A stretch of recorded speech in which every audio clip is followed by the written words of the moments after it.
Today I'm going to demonstrate how I trim tall stemware, and it utilizes the Giffen grip to great effect.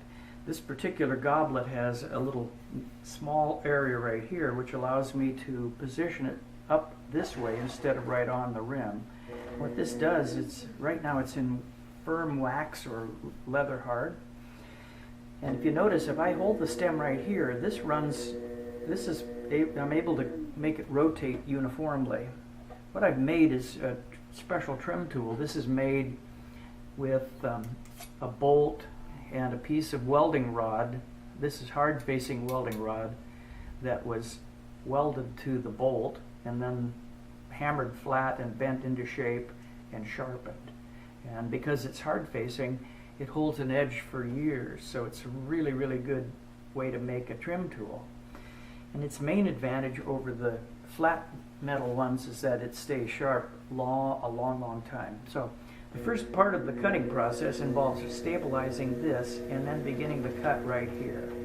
You see it cut the material, and that if it slips a little bit, as long as I'm holding it steady, it's easy to trim concentric to the pot.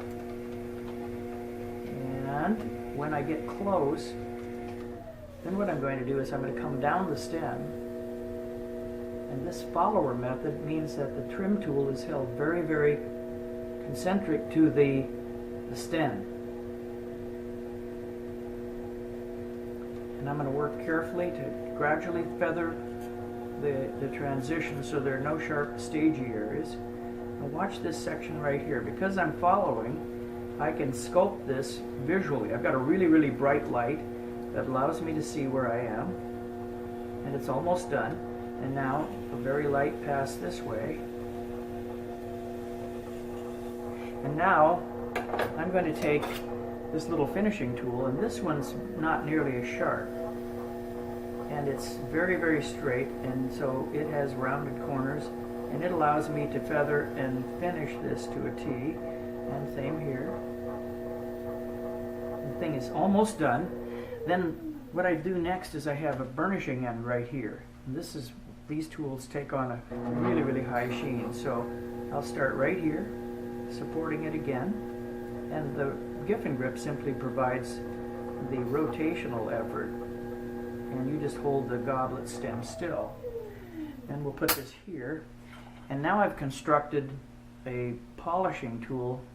I like to call it a raptor claw, although it doesn't even really look like one, but it's just a piece of clay that I pulled very carefully and glazed and hard fired. And it has a whole variety of shapes on it that allow me to polish the transitions.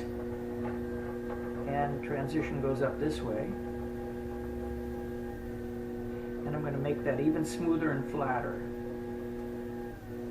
Now my final step, since this is hollow stemware, I like to use a fettling knife and drill a little hole in the stem. So I'll start down low like this,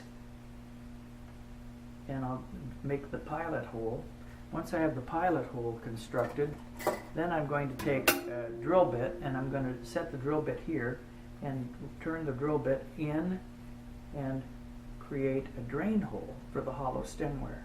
That way, when someone uses it, they don't have to worry about mucky material splashing all over. Then I don't want a sharp edge, so what I'm going to do is I'm going to round this a little bit.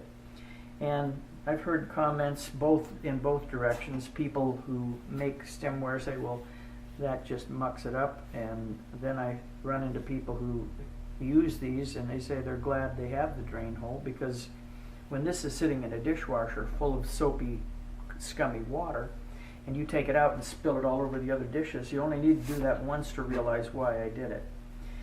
And there's a funny story associated with it. People who come into the store say, oh, that must be so that the stem doesn't explode when it's firing on the shelf. Well, this isn't airtight, obviously, so that's not even remotely the case. The thing I like about these is they are nice and light in weight, and they really have a good feel to them. And that's the main reason I like to make them.